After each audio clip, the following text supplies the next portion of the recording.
Media সব পরাধীন, গণতন্ত্রের দুর্দিন, চোর ডাকাতের বিপদ নাই, আলেম ওলামার রক্ষা নাই, টুপি দেখলেই রাজাকার, পাঠিয়ে দেয় কারাগার, আর কত ভঙ্গি, সত্য বললেই জঙ্গি, আল্লাহু আকবার জিন্দাবাদ, কোরআন মানলেই মৌলবাদ, ক্ষমতার বাহাদুরি, জনগণের টাকা চুরি, কত রোগ সমাচার, পিলখানার হাহাকার, সীমান্ত বর্ডারে নির্মম মার্ডারে, কত শত ফেলানি, বিচার তো মেলেনি, talk show live show, Rana plaza ধ্বংস, নেতা নেত্রীর লাভঝাপ, আলাপার সংলাপ, এক চুলও নড়বে না, এক চুলও সরবে না, হয়তো চুল উড়বে নয়তো চুল ছিড়বে, চুলে চুলে চুলাচুলি, দলে দলে দলাদলি, কথায় কথায় গালাগালি, এই দেশের হালচাল সব জায়গায় একই তাল, শিক্ষা গেল, সংস্কৃতি গেল, মুসলমানের মানুষ সব ধুলায় মিশে গেল।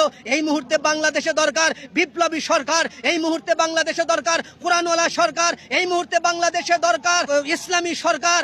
আবু সাইদ মুগ্ধ, শেষ হয়নি যুদ্ধ, 5ই আগস্ট কি হলো? হাসু আপা পালিয়ে গেল, সবকিছুর অবসান হলো। মুখে আল্লাহর নাম বলো, নারায়ে তাকবীরের স্লোগান ধরো, সবাই মিলে দেশ গড়ো, লিল্লাহে তাকবীর, আল্লাহু আকবার। বাংলাদেশ জিন্দাবাদ, ইনকিলাব জিন্দাবাদ, বাংলাদেশ জামাত ইসলামী জিন্দাবাদ।